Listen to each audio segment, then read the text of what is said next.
Good morning, dear student. Today we will discuss question number 6 to question number 10 of exercise 11.2.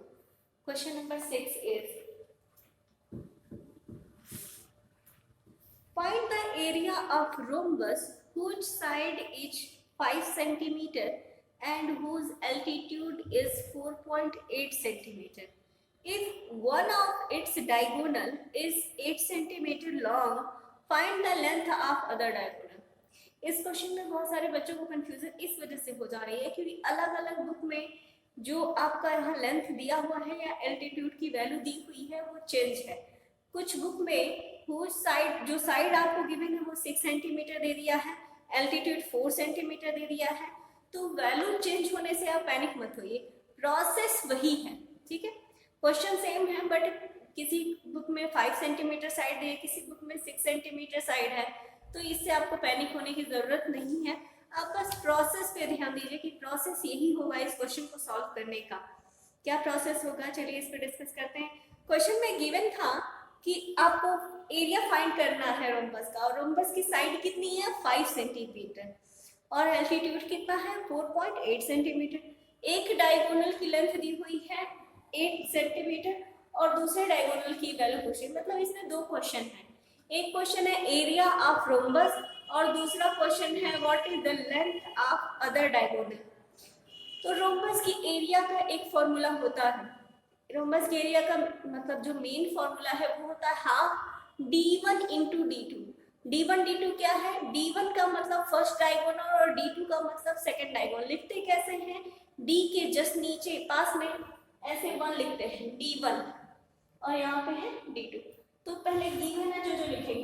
देखो rhombus को मैंने इस तरह से बनाया, ठीक है, पैरेलल कॉन्सेप्ट में। क्यों इस तरह बनाया है, हाइट गिवन है। अगर मैं रोम्बस के सेट में ऐसे बनाती तो हाइट में तो मैं कंफ्यूजन हो जाती, इसलिए रोम्बस को इस तरह से बनाया है। और रोम्बस भी एक टाइप का पैरेललोग्राम ही है। ठीक है, ये रोम्बस पैरेललोग्राम का ही एक हिस्सा होता है। तो यहाँ पे देखो हाइट, एल्टीट्यूड क्या होगा, हाइट ही है। हाइट कितना है 4.8 सेंटीमीटर और साइड, सारे साइड की लेंथ रोम्बस में ऑल साइड्स इक्वल होते हैं। सारे साइड की लेंथ आपको गिवन है 5 सेंटीमीटर, मतलब ये AB आपको गिवन है 5 सेंटीमीटर। AB BC BC सबकी लेंथ क्या है 5 सेंटीमीटर है। तो देखो ये एक टाइप का अगर पैरेललोग्राम है तो area of rhombus equal to area of parallelogram हो जाएगा। जो रोम्बस का मेन फॉर्मूला होता है हाफ d1 इंटू d2, तो d2 हमें पता ही नहीं है इसलिए हम उस फॉर्मूले को पहले यूज नहीं कर सकते। हम देखेंगे कि area of rhombus equal to area of parallelogram. क्यों ये यूज करेंगे, ये फॉर्मूला क्यों यूज करेंगे, क्योंकि हाइट हमें गिवन है और बेस पता है और हम जानते हैं कि पैरेललोग्राम का ही एक पार्ट होता है रोम्बस। ठीक है, जो गिवन है वो लिख दिया है d1। फर्स्ट डायगोनल की लेंथ 8 सेंटीमीटर है, सेकंड डायगोनल हमें फाइंड करना है। एल्टीट्यूड गिवन है 4.8, ये एल्टीट्यूड ही हाइट का काम कर रहा है। ठीक है, साइड आपको दी हुई है 5 सेंटीमीटर। ये जो गिवन था आपको समझने के लिए लिख दिया। अगर आप कॉपी में लिखना चाहें तो फर्स्ट ऑफ ऑल इसको लिख लीजिएगा। ठीक है, उसके बाद आते हैं हम और फाइंड क्या क्या करना है। लिखा है मैंने area of rhombus equal to area of parallelogram. ठीक है, और एरिया ऑफ पैरेललोग्राम क्या होता है, बेस इनटू हाइट। बेस कितनी है 5 सेंटीमीटर, हाइट कितना है 4.8 सेंटीमीटर। मल्टीप्लिकेशन किया 24.0 आया है तो उसको हम 24 कंसीडर करेंगे, 24 सेंटीमीटर। तो एक हमें मिल गया area of rhombus. Area of rhombus ये फाइंड करना था जो फर्स्ट वाला, ये हमें मिल गया area of rhombus 24 centimetre square. अब देखेंगे area of rhombus equal to half d1 into d2 भी होता है। तो उस फॉर्मूले को लिखा है area of rhombus equal to half d1 into d2। और एरिया ऑफ रोम्बस यहाँ से कितना था 24, तो इसकी वैल्यू 24 रख दिया। हाफ ऐसे है, d1 की वैल्यू 8 रख दिया और d2 की हमें फाइंड करनी है, इसका यूज है इसमें। तो 24 equal to half d1 into d2, d1 की प्लेस में 8 था, 2 से 8 कट गया, कितने टाइम में 4 टाइम्स में। तो लास्ट में यहाँ पे क्या बचा 4d2। d2 ये जो 2 या 1 d1 d2 लिख रहे हैं ये सफिक्स है, 1 और 2 उसके साथ नीचे ऐड होता है, उसको कहते हैं सफिक्स। तो 24 इक्वल टू 4d2, तो 24 को 4 से डिवाइड करेंगे तो क्या आ जाएगा 6, यानी कि D2 डायगोनल, सेकंड डायगोनल की लेंथ कितनी हो जाएगी 6 सेंटीमीटर। ठीक है, यहाँ देखो 24 divided by 4 equal to D2, तो D2 की लेंथ कितनी आ गई 6 सेंटीमीटर। एक आंसर आपका यही दो आपको फाइंड करना था इस क्वेश्चन के लिए। क्वेश्चन नंबर 7 देख लेते हैं। क्वेश्चन नंबर 7 में है the floor of building consist of 3000 tiles which are rhombus shaped and each of its diagonal are 45 centimeter and 30 centimeter in length. Find the total cost of polishing the floor if the cost of per meter square is 4 rupees है। सबसे पहले तो question को समझ लो। कह रहा है कि एक बिल्डिंग की फ्लोर है, एक ऐसा फ्लोर है जिसमें कितने टाइल्स यूज हुए हैं 3000 टाइल्स यूज हुए, ठीक है। और 1 टाइल्स किस शेप में है रोम्बस में। 1 टाइल्स का आपको डायगोनल, रोम्बस का डायगोनल की लेंथ दी हुई हो तो अभी इस फॉर्मूले से मैंने बताया हाफ D1 इंटू D2 से 1 टाइल्स का पहले एरिया निकालेंगे। पहले तो जैसे पॉलिशिंग करना है हमें फ्लोर का, तो फ्लोर की एरिया तो पता होनी चाहिए। फ्लोर की एरिया हमें कैसे फाइंड होगी, पहले हम 1 टाइल्स का एरिया फाइंड करेंगे हाफ D1 इंटू D2 से, रोम्बस शेप में है इस वजह से। फिर उसके बाद 3000 टाइल्स का एरिया कितना होगा, पहले 1 टाइल्स का एरिया फाइंड करो, फिर 3000 टाइल्स का एरिया फाइंड करेंगे। जब हम 3000 टाइल्स का एरिया फाइंड करेंगे तो वही टोटल एरिया होगा उस फ्लोर का, ठीक है। तो cost of polishing 1 metre square का पॉलिशिंग करने के लिए 4 रुपीज लग रहा है, तो जितना हमारा एरिया होगा उतना उसमें कितना कास्ट लगेगा 4 रुपीज से मल्टीप्लीकेशन कर देंगे। बट आप ध्यान दीजिएगा ये दोनों में यूनिट चेंज है। रोम्बस की जो लेंथ डायगोनल की लेंथ दी गई है वो सेंटीमीटर में है, बट टोटल कास्ट जो दिया जा रहा है वो मीटर स्क्वायर में है। तो पहले हम सबसे पहले जो रोम्बस के डायगोनल्स की लेंथ है उनको भी हम मीटर में कन्वर्ट कर लेते हैं, क्योंकि अगर हम पहले नहीं कन्वर्ट करेंगे तो लास्ट में जाके हमें मीटर, सेंटीमीटर से मीटर में कन्वर्ट करना पड़ेगा। तो आइए इस क्वेश्चन को फिगर ड्रॉ करते हुए इसको हम कैसे सॉल्व करते हैं देखते हैं। देखो मैंने क्वेश्चन अभी तुम लोगों को एक्सप्लेन किया था कि 1 टाइल्स की पहले हमें एरिया निकालनी होगी। क्या क्या गिवन है, पहले देखो सेंटीमीटर से क्या कहा था मैंने, मीटर में कन्वर्ट करेंगे। यहाँ पे देखो here D1 first diagonal 45 centimetre है, सेंटीमीटर से जब मीटर में कन्वर्ट करेंगे तो 1 अपॉन मतलब 1 centimetre equal to 1 upon 100 metre. क्यों, क्योंकि 1 मीटर में आपने पढ़ा है 100 सेंटीमीटर, तो 1 सेंटीमीटर इक्वल टू कितना जगह 1 अपॉन 100 मीटर। तो पहले इसको मीटर में कन्वर्ट किया है तो 0.45 सेंटीमीटर हो गया। तो same to same D2 equal to क्या हो जाएगा 0.30 सेंटीमीटर। इन दोनों को पहले मीटर हो जाएगा। पहले क्या किया, दोनों को मीटर में कन्वर्ट किया, सेंटीमीटर से मीटर में। फर्स्ट डायगोनल 0.45 मीटर और सेकंड डायगोनल 0.30 मीटर। अब हम निकालेंगे एरिया ऑफ 1 टाइल्स।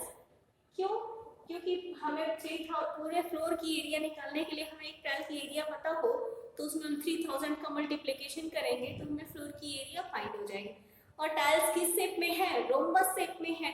रोम्बस की एरिया क्या होती है, हाफ D1 इंटू D2 होती है। तो देखो area of 1 tile equal to half D1 into D2। D1 D2 आपको गिवन है तो हाफ 0.45 इंटू 0.30, तो 2 से हमने कैंसिल कर दिया है 0.30 को, तो 0.15 हो जाएगा। अब देखो 0.45 इंटू 0.15 मल्टीप्लिकेशन कर देंगे तो आ जाएगा 0.675 मीटर स्क्वायर, ठीक है। 0.675 मीटर स्क्वायर मल्टीप्लिकेशन करके देख लेंगे आप। फिर देखो 1 टाइल की एरिया तो हमें फाइंड हो गई, बट अब टोटल नंबर ऑफ टाइल्स कितने हैं 3000 है।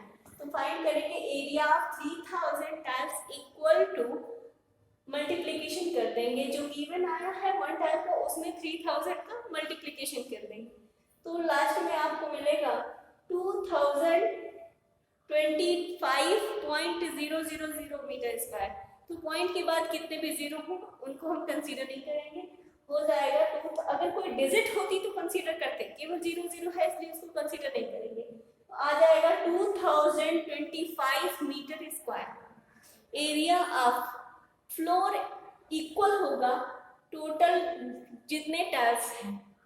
तो पहले एरिया ऑफ 3000 टाइल्स हमने निकाला है, तो कितना है 2025 मीटर स्क्वायर। अब देखेंगे area of floor equal to area of 3000 tiles.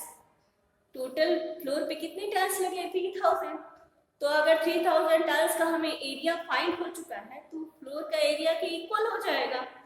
Equal कर लिया है तो एरिया ऑफ फ्लोर कितना हो जाएगा 2025 मीटर स्क्वायर।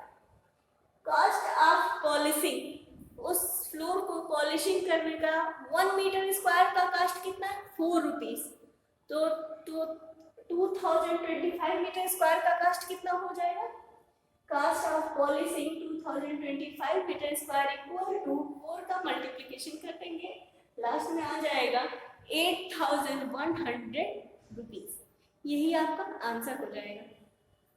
मुझे लगता है इसमें कोई आपको कंफ्यूजन होगी, अगर कोई डाउट होगा तो आप बिल्कुल पूछ सकते हैं। चलिए देखते हैं नेक्स्ट क्वेश्चन, क्वेश्चन नंबर 8।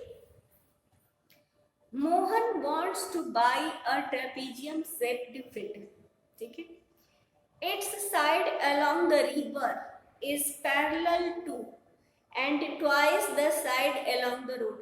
मतलब ट्रेपेजियम शेप का जो फील्ड है उसके एक साइड में रिवर फ्लो कर रही है और दूसरे साइड में क्या है, रोड है, ठीक है। If the area of this field 10,500 metre square, मतलब इस ट्रेपेजियम शेप्ड फील्ड की एरिया आपको गिवन है।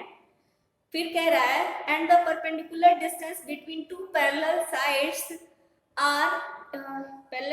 Is 100 metre, find the length of the side along the river. Figure में ड्रा करती हूँ फिर उसको समझते हैं कि इसको हम लोग कैसे सॉल्व करेंगे। देखो बच्चों ये इस तरह से फिगर आपका दिया है, आपकी बुक में भी गिवन है। ये रोड है, इस साइड में रोड है और उस साइड में रिवर है। तो कह रहा है कि जो ऐसा इसका साइड जो रिवर के साइड में है वो पैरेलल है रोड वाले साइड से, और ये जो है रोड वाला जो साइड है वो ट्वाइस है इसका। अगर इसको हमने x मीटर लिया है तो ये क्या हो जाएगा 2x मीटर हो जाएगा।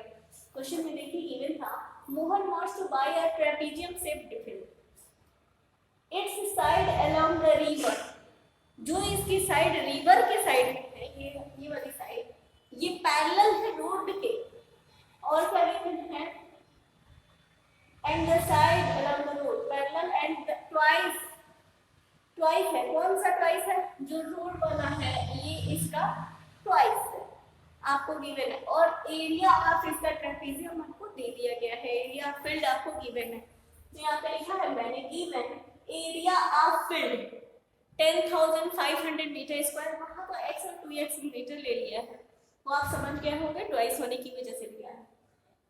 एरिया ऑफ फील्ड आपको 10,500 मीटर स्क्वायर है। परपेंडिकुलर डिस्टेंस h की वैल्यू दी है 100 मीटर।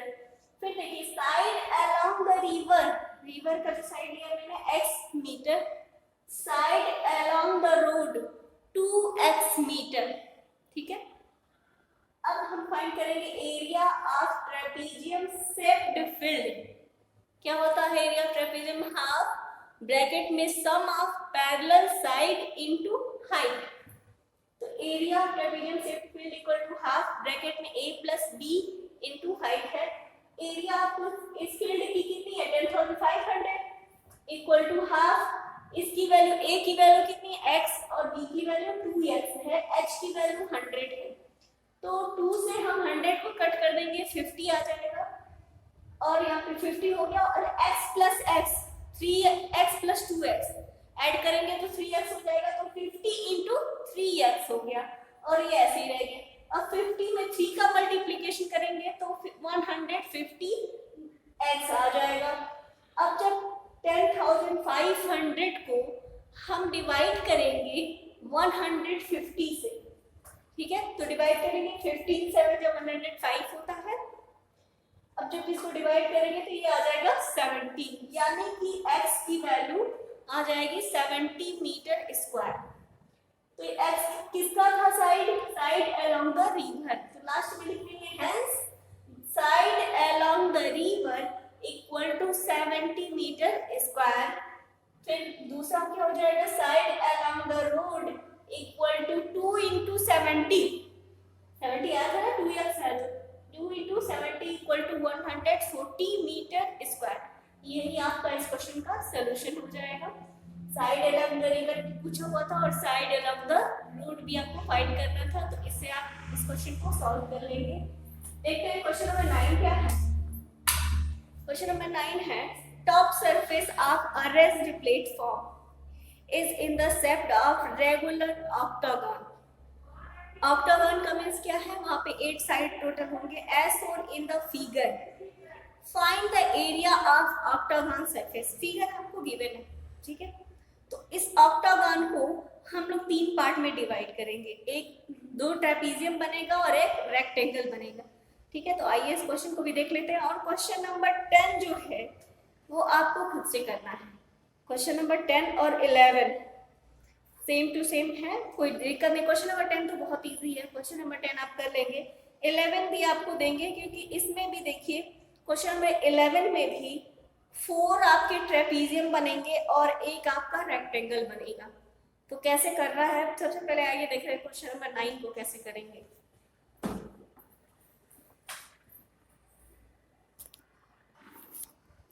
देखो बच्चों क्या है, ये ट्रेपीजियम और ये ऑक्टागन कैसा है? रेगुलर ऑक्टागन है। रेगुलर ऑक्टागन का मतलब ये कि उसके सारे साइड 8 साइड तो है ही, लेकिन सारे साइड इक्वल लेंथ के होते हैं। अगर रेगुलर वर्ड नहीं होता तो अलग अलग साइड की अलग अलग लेंथ हो जाती। ये ऑक्टागन ऐसा है कि रेगुलर है, तो इसकी अगर एक साइड आपको 5 मीटर दी हुई है तो सारी साइड अलग अलग कितनी होगी? 5 मीटर की ही होगी। हाइट आपको दिया है 4 और ये यहाँ पे बेस करके दिया है 11 मीटर। तो इसको हमने 3 पार्ट्स में डिवाइड किया है। एक ट्रेपीजियम ABCD है, दूसरा है रेक्टेंगल DCEF, ठीक है, और फिर लास्ट में है एक और ट्रेपीजियम। तो अगर हम एक ट्रेपीजियम की वैल्यू फाइंड करेंगे तो दूसरा भी सेम हो जाएगा क्योंकि ये रेगुलर ऑक्टागन है। इसका ये 4 रहेगा हाइट भी और ये साइड 5 रहेगी, ये भी 11 हो जाएगा। ये 11 है तो पैरेलल इक्वल है इसलिए भी 11 हो जाएगा। तो हम केवल एक ट्रेपीजियम की एरिया फाइंड कर ले तो दोनों ट्रेपीजियम की एरिया सेम हो जाएगी, सेम कर देंगे और फिर इस रेक्टेंगल की एरिया फाइंड करके इन सब की एरिया को ऐड कर दे तो हमें ये रेगुलर ऑक्टागन की एरिया फाइंड हो जाएगी। आइए देखते हैं। लिखा है एरिया ऑफ ट्रेपीजियम ABCD जो फर्स्ट वाला है क्या होगा? Half sum of parallel side into height है। तो हाफ एक साइड आपका 5 मीटर हो जाएगा, ऊपर मैंने रेगुलर ऑक्टागन बोला सा साइड इसकी 5 मीटर है और यहाँ पे देखो ये कितना है? 11 है। तो 5 प्लस 11 इंटू हाइट कितनी है? 4। तो क्या हो जाएगा? 2 से 4 को कट कर देंगे 2 हो जाएगा। तो 16 इंटू 2 32 मीटर स्क्वायर। एक ट्रेपीजियम की एरिया कितनी आई? 32। तो दूसरे वाले ट्रेपीजियम की एरिया भी कितनी हो जाएगी? 32। यहाँ पे देखो area of trapezium EFGH equal to area of trapezium ABCD, इसका भी 32 मीटर स्क्वायर लिख दिया। अब देखो एरिया ऑफ रेक्टेंगल, कौन सा रेक्टेंगल है? DCFE, ठीक है, इक्वल टू हो जाएगा लेंथ इंटू ब्रेड्थ। लेंथ कितना? 11, ब्रेड्थ कितना? 5। मल्टीप्लिकेशन कर देंगे तो आ जाएगा 55। तीनों की अलग अलग एरिया यहाँ पे लिखी हुई 32, 32, 55।